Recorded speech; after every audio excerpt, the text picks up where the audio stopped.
저는 오늘 본문의 말씀을 가지고 르비딤 반석 사건의 의미, 이런 제목으로 하나님 말씀을 증거하도록 하겠습니다. 오늘 본문은 이스라엘 회중이 여호와의 명령대로 신광야를 떠났습니다. 그리고 노정을 갑니다. 가다가 르비딤에 장막을 치게 됩니다. 근데 마실 물이 없는 거예요. 여러분, 더운 여름에 물이 없다. 이건 어마어마한 고통입니다. 그리고 만약 목이 마른데 하루 이틀이 지났다. 이 고통은 말할 수가 없겠죠. 그래서 백성들이 막 불평이 일어나는 거예요. 원망하기 시작합니다. 백성들이 목이 말라서 막 물을 찾습니다. 모세가 이 상황을 느꼈어요. 야, 이러다가는 얼마 있지 않으면 백성들이 나를 돌로 쳐 죽이겠구나. 그런 생각이 들 만큼 분위기가 험악해졌습니다. 백성들이 막 모세에게 원망하는 거예요. 왜 우리를 애굽에서 데려와서 이렇게 우리를 고생시키느냐. 우리가 목말라 죽겠다. 그리고 불평을 하는 거예요. 그때 하나님께서 어떻게 하십니까? 지팡이를 가지고 반석을 치라는 거예요. 그 반석을 쳤더니 물이 나왔고, 그리고 그 물을 마셨다. 그것이 오늘 본문의 내용입니다. 저는 오늘 이 무리바 반석의 사건에 담겨 있는 영적인 의미에 대해서 살펴보려고 합니다. 첫 번째, 모세가 반석을 지팡이로 쳤다고 했습니다. 6절을 제가 읽도록 하겠습니다. 내가 호렙산에 있는 그 반석 위 거기서 내 앞에 서리니 너는 그 반석을 치라. 그것에서 물이 나오리니 백성이 마시리라.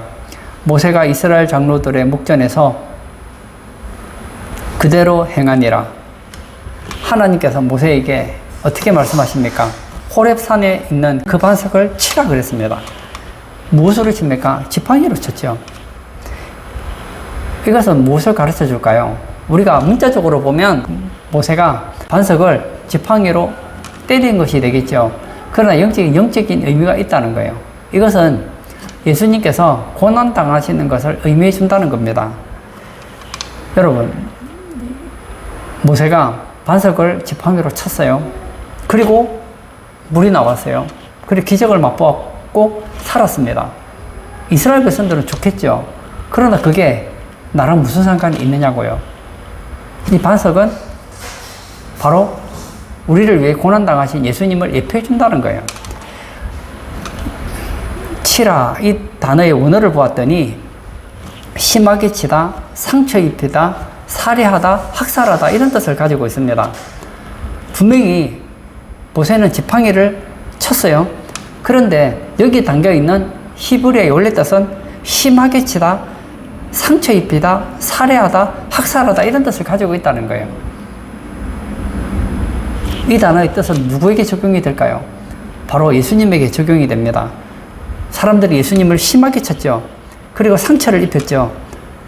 예수님께서는 십자가에서 죽임을 당하시잖아요. 살해당하고 학살을 당했던 것을 보여주지 않습니까? 이것이 바로 오늘 본문이 우리에게 가르쳐주는 영적인 의미라는 겁니다. 어떤 분은 그런 생각이 들지 모르겠어요. 모세가 백성들이 마실 물이 없어서 반석을 쳤는데 그 반석이 물론 지팡이에 맞기는 맞았지만 그게 어떻게 예수님이 됩니까? 라고 물어볼 수 있겠죠. 거기에 대해서 우리가 성경을 문자적으로만 볼 때는 이 반석은 그냥 반석이에요. 그러나 여러분, 바울은 구약 성경을 보면서 모든 성경을 예수님으로 재해석했던 것을 보게 됩니다. 고린도전서 10장 4절에 보면 이 바울은 굉장히 어떤 사건들을 영적으로 잘 해석했던 것을 보게 돼요. 이스라엘 백성들이 애굽에서 출애굽을 하죠. 그리고 어디로 지나갑니까? 홍해 물속을 걸어 지나가잖아요. 분명히 이스라엘 백성들은 홍해를 건넜어요. 백성들은 홍해를 건넜습니다. 하나님의 능력으로. 그러나 바울은 이것을 어떻게 해석하느냐? 이스라엘 백성들이 세례를 받았다고 가르쳐주고 있어요. 오늘 본문에 나와 있는 이 반석, 이 반석에서 그냥 물이 터져 나왔지요. 그리고 백성들이 물을 마셨습니다. 그런데 바울은 이 본문을 어떻게 해석하냐면 고린도전서 10장에 보면 모세가 반석을 쳤는데 그 신령한 반석을 쳤는데 그 신령한 반석은 바로 예수 그리스도라고 가르쳐 준다는 거예요. 맞습니다. 문자적으로는 이스라엘 백성들이 목말라 했기 때문에 하나님께서 모세를 통하여 백성들을 위해서 반석을 내리치게 했고 그 반석이 맞았더니 거기서 생수가 나와서 그들이 목마름을 해결했던 거 맞습니다. 그러나 여기에 영적인 의미가 있더라는 거예요. 아무 잘못하지 않는 반석이 맞았던 것처럼, 지팡이에 맞았던 것처럼 예수님께서 아무 죄 없지만 이스라엘 백성들을 위해서, 영적 이스라엘 교회를 위해서 매맞고 상처받고 죽이시는 것을 보여준다는 거예요. 이사야 53장에 보면 예수님에 대해서 예언했던 내용들이 나오죠. 그가 찔림은 우리의 허물을 인함이요 그가 상함은 우리의 죄악을 인함이라. 누구 때문에요? 우리 때문이라는 거예요. 오늘 본문에서 이스라엘 백성들을 생각하면서 한번 생각해 보세요. 사실은 이스라엘 백성들이 지금 어떤 사람들입니까? 하나님께서 애굽에서 노예 생활하던 사람들을 출애굽시켜 주셨으면 얼마나 고맙습니까? 하늘에는 구름 기둥과 불 기둥이 떠다니죠. 아침이 되면 만나가 줘서 먹을 양식이 해결되죠. 얼마나 감사합니까? 하나님께서 막 계속 그의 삶 가운데 기적을 일으켜줘요. 그런데 그들이 했던 것이 무엇입니까? 불평, 불만, 원망이었어요. 그런데 하나님은 그들을 위해서 반석을 치게 하시더라는 거예요. 사실 우리가 그런 모습 아닙니까? 우리 주변에 보면 착한 사람이 있어요. 악한 사람이 있어요. 제가 신문이나 뭐 뉴스를 보면 참 악한 사람들이 많더라고요. 멀쩡한 사람을 죽이고 성폭행하고 어린 학생들이 애들을 막 폭행하기도 하고 얼마나 못된 짓을 많이 하는지 몰라요. 그런 사람들을 보면서 우리가 손가락질을 하죠. 근데 여러분, 하나님 볼 때 우리는 그 사람들과 50보, 100보라는 거예요. 물론 그런 사람은 법의 지평을 받아야 돼요. 왜냐, 놔두면 많은 사람들을 괴롭히고 죽이기 때문에 분명히 법으로 심판을 받아야 돼요. 이 세상 법정에서는 그렇게 해야 됩니다. 그러나 하나님의 법정 앞에 섰을 때 우리는 다르냐? 똑같다는 거예요. 우리의 의는 누더기 옷과 같다는 거예요. 우리의 의는 불의하다는 것입니다. 우리가 태어나서 죽을 때까지 우리의 삶을 돌아보면 삶 자체가 죄예요, 죄. 우리는 지옥 가도 한마디도 말할 수 없는 사람입니다. 제가 성경을 보고 인생을 이렇게 살면서 제가 배운 것이 하나 있어요. 그게 뭐냐? 나는 지옥 가도 하나님 앞에 할 말이 없다. 내 지은 죄뿐이니 하나님 앞에 할 말이 없는 거예요. 근데 하나님께서 그런 나를 사랑하시고 여러분을 사랑하셔서 예수님을 이 땅에 보내주신 거 아닙니까? 그 예수님께서 여러분을 사랑해서 아무 죄 없는 예수님이 우리 때문에 상한 거 아닙니까? 오늘 본문을 보십시오. 이 반석, 뭘 잘못했습니까? 뭘 잘못했는데 지팡이로 맞아야 합니까? 맞을 이유가 없잖아요. 예수님이 그랬다는 거예요.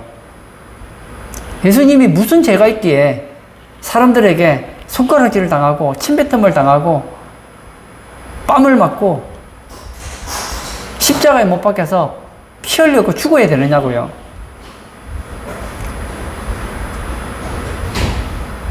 오늘 본문에서 이 반석이 모세의 지팡이에서 막고 있는 것은 우리에게 영적인 교훈을 가르쳐 준다는 거예요. 르비딤 반석 사건의 의미. 첫 번째, 모세가 반석을 쳤습니다. 이것은 예수님께서 십자가 고난 당하시는 것을 의미해 준다는 겁니다. 두 번째, 반석에서 물이 나옵니다. 6절을 제가 다시 읽도록 하겠습니다. 내가 호렙산에 있는 그 반석 위 거기서 내 앞에 서리니 너는 그 반석을 치라. 그것에서 물이 나오리니 백성이 마시리라. 모세가 이스라엘 장로들의 목전에서 그대로 행하니라. 하나님께서 모세에게 말씀하시죠. 내가 호렙산에 있는 그 반석 위 거기서 내 앞에 서겠다. 너는 반석을 치라. 그러면 그것에서 뭐가 나온다고요? 물이 나온다는 거예요. 반석에서 물이 나온다는 거예요. 그럼 대체 이 물은 무엇을 말할까요? 예수님께서 성령을 보내주심을 의미한다는 거예요. 여기서 나우리니 이 단어의 뜻은 나가게 하다, 분출하다, 명하여 보내다 이런 뜻을 가지고 있습니다. 예수님에게서 성령이 나오고 분출되고 또 예수님께 성령을 보내주시는 것을 가르쳐 준다는 거예요. 예수님의 생애를 보면 예수님은 성령을 떠나서는 말할 수 없습니다. 우리가 한 남자와 여자가 태어나려면 엄마 아빠가 있어야 되죠. 엄마의 씨와 아빠의 씨가 만나서 아이가 태어나는 거잖아요. 근데 예수님은 아버지의 씨가 없는데 태어났어요. 어떻게 태어납니까? 성령으로 잉태하셨다는 거예요. 만약 성령님이 없었다면 예수님 이 땅에 오실 수가 없습니다. 남자의 씨를 가지지 않고 이 땅에 태어난 유일한 남자, 바로 예수님이십니다. 그리고 예수님께서 공생애를 시작할 때 세례를 받아요. 그리고 나서 성령이 충만해서 광야에 나가 40일 동안 금식하지 않습니까? 예수님의 공생애 사역은 성령과 동행하는 삶이었어요. 예수님은 성령을 떠나시지 않습니다. 또 인간의 죄 문제를 위해서 죽으시고 부활하시죠. 그리고 예수님께서 승천하시면서 뭐라고 하십니까? 내가 가면 몇 날이 못되어 너희들이 성령으로 세례를 받게 될 것이다. 성령을 한량없이 부어줄 것이라고 말씀해 주셨습니다. 여러분, 예수님에게서 성령을 빼놓을 수 없는 것처럼 우리에게도 성령을 빼놓을 수 없습니다. 예수 믿는 사람을 그리스도인이라고 합니다. 우리가 믿는 분은 그리스도, 우리는 그리스도인. 예수님의 삶에서 성령을 제외할 수 없듯이 우리의 삶에도 성령을 제외할 수 없다는 거예요. 만약 예수님이 이 땅에 오시고 싶었는데 성령께서 역사하지 않으셨다면 예수님이 어떻게 이 땅에 탄생할 수 있었겠습니까? 마찬가지예요. 우리가 아셔야 될 것이 예수님께서 하나님의 뜻대로 이 땅에 오셨죠. 하나님은 예수님을 보내주셨습니다. 우리를 살리기 위해서. 그리고 예수님께서 십자가에서 죽으셨죠. 그리고 제 문제를 해결했습니다. 이제는 그 예수를 믿기만 하면 누구든지 구원을 받을 수 있어요. 그리고 거듭날 수 있습니다. 근데 내가 거듭나고 싶다고 거듭나십니까? 우리를 거듭나게 하는 그분이 바로 성령님이라는 거예요. 내가 예수 믿게 만들어주시는 그분이 바로 성령님이라는 거예요. 성령님이 우리 안에 역사하지 않으면 우리는 예수 믿을 수도 없고 거듭나지도 못하고 하나님이 누군지도 모르고 살다가 인생 끝나는 거예요. 예수님께서는 내가 가면 성령을 보내주시겠다 말씀하셨습니다. 성령이 오시면 죄에 대하여, 의에 대하여, 심판에 대하여 세상을 심판한다고 했습니다. 한번 우리에게 한번 적용시켜 볼까요? 성령님은 우리 안에서 우리의 죄를 깨닫게 해주세요. 아, 나는 죄인이구나. 나는 지옥밖에 갈 수가 없구나. 깨닫게 해줘요. 의에 대하여라 하면, 아, 그 예수님을 내가 믿으면 의로워질 수 있겠구나. 성령님이 가르쳐 주신다니까요. 그래서 우리가 예수 믿는 거 아닙니까? 심판에 대하여라 하면 언젠가 우리가 주님 앞에 심판대에 설 거 아닙니까? 우리가 심판대에 섰을 때 누가 그 심판대에서 당당하게 하나님 앞에 설 수 있겠습니까? 다 부끄럽죠. 그러나 성령님께서 가르쳐 주시는 거예요. 그 심판대를 넉넉히 이길 수 있는 이유는 예수님께서 우리의 변호사가 되시기 때문이라는 걸 가르쳐 주심으로 우리가 하나님의 심판을 넉넉하게 이길 수 있게 된다는 거예요. 한번 잘 생각해 보세요. 이스라엘 백성들이 지금 목이 말라요. 모세가 반석을 봅니다. 이 반석은 누구라고요? 예수님이에요. 이 신령한 반석은 예수님이에요. 그렇다고 해서 사람들이 그 반석을 씹어 먹을 수는 없지 않습니까? 반석에서 물이 나야지 그 물을 마시고 살든지 뭘 할 거 아니에요. 예수님에게서 성령이 나오셔야지 그들이 살게 되는 거예요. 사람들은 그 반석에서 나오는 그 물 때문에 살았죠. 그 물은 누구라고요? 바로 성령이라는 거예요. 예수님께서는 우리의 영혼이 목마르다는 걸 잘 알고 있습니다. 이 세상에 있는 모든 사람들은 사실은 목마른 인생입니다. 오늘 이스라엘 백성들의 그 모습을 보면서 우리를 한번 돌아보기를 바랍니다. 많은 사람들이 행복하고 싶대요. 저도 행복하고 싶습니다. 그런데 목마르대요. 영적인 갈급함이 있어요. 어렸을 때는 집에서 친구들하고 가족들하고 그리고 뭐 장난감 좀 가지고 놀면 행복한 줄 알았어요. 행복하지요. 근데 시간이 좀 지나면 그거로 안 되는 거예요.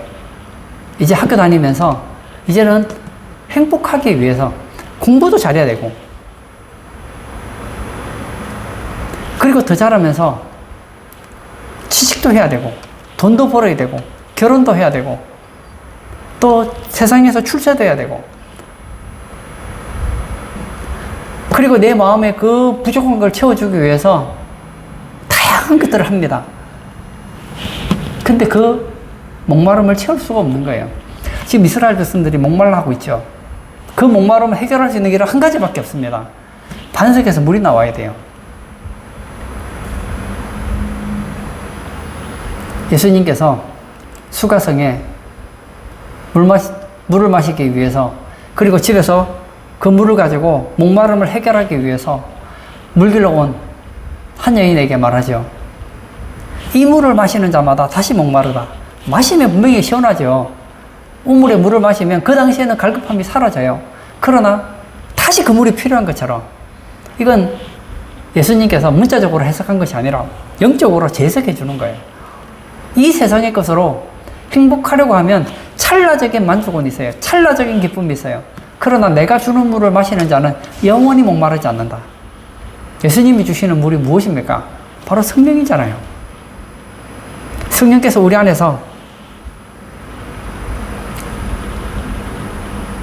성령의 기름 부음으로 우리 안을 가득히 채우면 그 다음부터는 갈증이 없는 거예요. 세상에 대한 갈증이 없는 거예요. 여러분, 여기엔 누구도 예외가 없습니다. 우리가 성령의 생수를 마시지 않는다면 그분이 교회를 얼마나 오래 다녔든지 세상적으로 얼마나 성공했든지 사람들에게 얼마나 인정받는지와 상관없이 그는 목마른 인생이에요.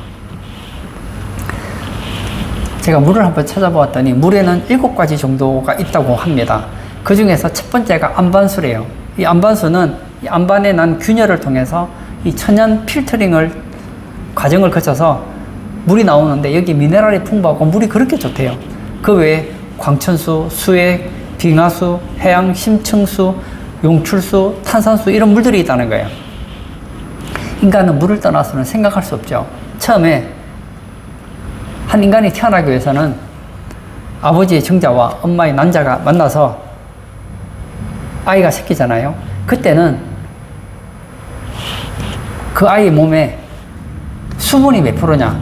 99%라는 거예요. 그리고 시간이 지나면서 뼈가 나고 뭐 혈관이 나고 이것저것 막 자라잖아요. 그리고 아이가 태어나요. 그러면 아이의 몸속에 수분이 몇 프로냐? 70%가 됩니다. 그리고 노화 과정을 거치면서 몸속에 수분이 60%가 되죠. 그리고 60% 이하가 되면 이제는 점점 생명의 위협을 느끼게 된다고 합니다. 마찬가지예요. 저는 오늘 예배 참석하신 사랑하는 성도님들에게 얘기하고 싶습니다. 오늘 이스라엘 백성들이 이 목말라 있던 그 이유는 물이었기 때문입니다. 세상 사람들이 왜 목말라 하고 있을까요?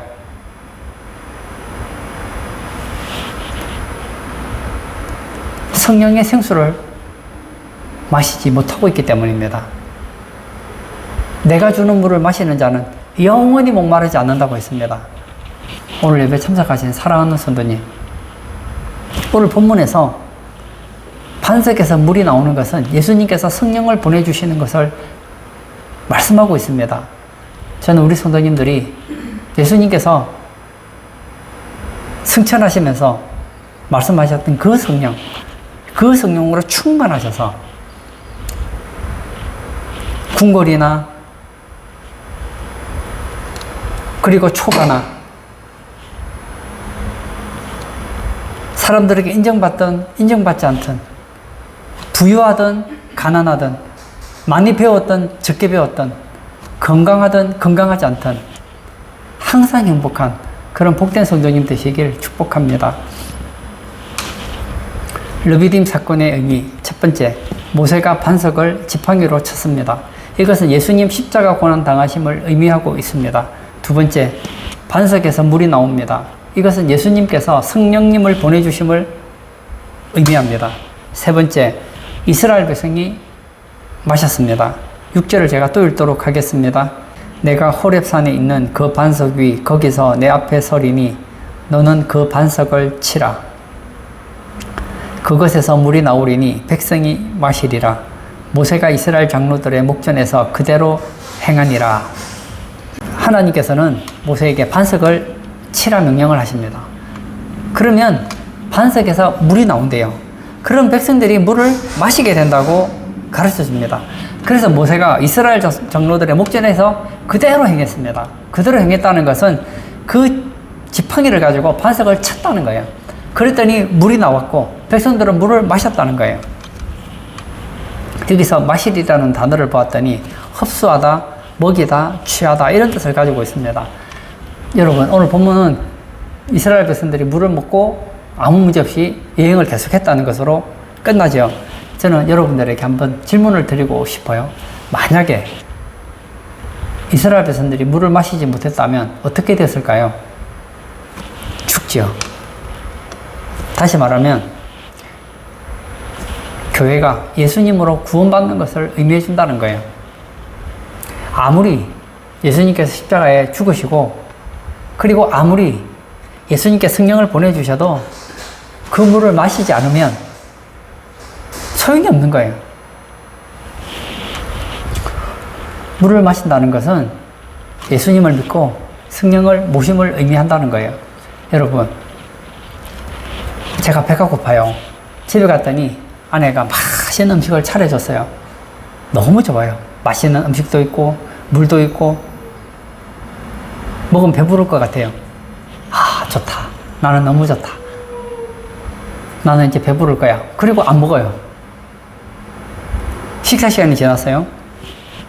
또 저녁 시간이 됐어요. 또 맛있는 음식을 차려놨어요. 아, 맛있겠다. 이 음식을 먹으면 배가 부르겠지. 그리고 안 먹어요. 음식을 차려놨는데 먹지 않으면 어떻게 되죠? 결국은 죽는다는 거예요. 여러분, 하나님께서 세상을 이처럼 사랑하사 독생자를 주셨습니다. 누구든지 그를 믿으면 멸망하지 않고 구원을 받아요. 그러나 믿지 않으면 구원을 받지 못한다는 거예요. 오늘 이스라엘 백성들이 그 물을 마셨던 것처럼 예수님을 믿어야지 구원을 받는 것을 가르쳐 준다는 거예요. 저는 오늘 예배 참석하신 사랑하는 성도님들 중에 단 한 분도 이 생수를 거절하시는 분이 없기를 바랍니다. 저는 목사잖아요. 그래서 저는 교회 관심이 많아요. 목사가 뭐 교회 많고 말고 관심 가질 게 그렇게 많지 않잖아요. 그런데 제가 이 교회를 보면서 느끼는 게, 야, 이 교회 다니는데도 예수님 안 믿고 다니시는 분들이 상당히 있다는 걸 제가 알고 있습니다. 제가 교회 오시는 분들하고 예전에 상담을 할 때가 있거든요. 와보면 교회를 다니는데 예수와 상관없이 교회 다니시는 분들이 상당히 많아요. 그리고 예수를 믿는다고 하는데 성경에 나와 있는 예수를 믿는 게 아니라 자기가 만들어낸 예수를 믿는 사람들이 상당히 있어요. 보세요. 제가 구원을 받겠는지 안 받겠는지 한번 보세요. 저는 예수님을 믿습니다. 예수님은 이스라엘에서 태어나셨고, 예수님은 남자로 태어나셨고, 이스라엘에서 생활하시다가 사람들에게 누명을 씌워서 십자가에 죽었습니다. 저는 그 예수님을 믿습니다. 구원 못 받아요. 그렇게 믿어가지고 구원 못 받는다고요. 나는 예수님을 믿습니다. 저는 예수님이 정신병자나 사기꾼 중에 한 사람이라고 저는 확실히 믿습니다. 나는 분명히 예수님 믿어요. 그렇게 믿어가지고는 안 된다는 거예요. 저는 예수님을 믿습니다. 어떻게 믿습니까? 저는 예수님이 4대 성인 중에 한 분으로 믿습니다. 예수님처럼 사랑이 많으신 분들이 어디 있습니까? 저는 역사책에 나오는 그 예수님처럼 정말 예수님은 사랑이 많으시고 이 세상에 박의 정신을 가르쳐준 그 예수님으로 믿습니다. 아니, 좋아요. 믿는 건 자기 마음이에요. 그러나 그렇게 믿어서는 안 된다는 거예요. 예수를 믿는다는 것은 예수님은 나의 인생의 구원자시다. 예수 밖에는 내가 죄에서 구원받을 길이 없다. 예수 외에는 저주에서 구원받을 길이 없다. 예수 외에는 지옥에서 구원받을 길이 없다. 이걸 믿어야 돼요. 예수님이 십자가에 피 흘리시고 부활하심으로 내 죄 문제를 해결했기에 내가 그 예수님을 믿기만 하면 내 죄가 해결된다. 이걸 믿어야 돼요. 그리고 성경에 이런 말이 있죠. 주의 이름을 부르는 자는 구원을 받으리라. 주의 이름을 부른다는 말이 무슨 말일까요? 주의 이름을 부른다는 것은 이제 내 인생의 주인이 내가 아니라는 겁니다. 지금까지는 내가 나의 인생의 주인이 되었어요. 내가 살고 싶은 대로 살았어요.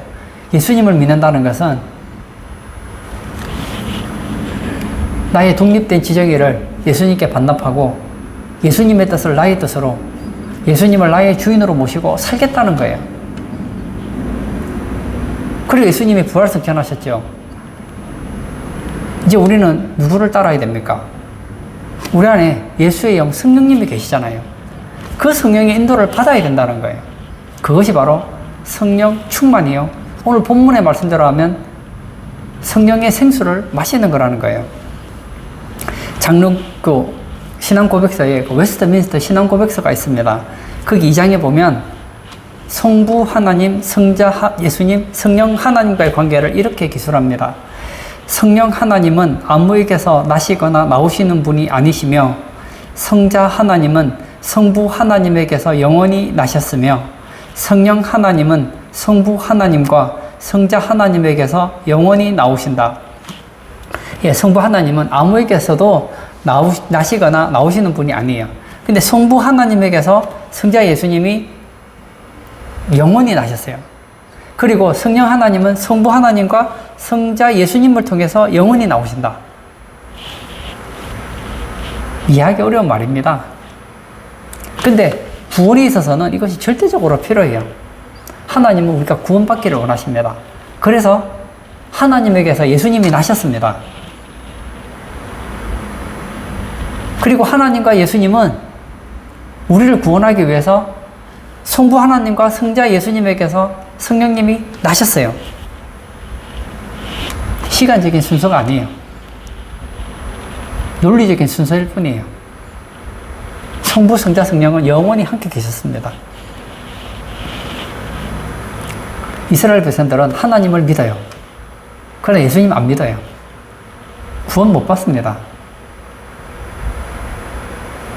어떤 분들은 하나님 믿어요. 예수님 믿어요. 그러나 예수님을 주로 고백하지 않아요. 왜 그럴까요?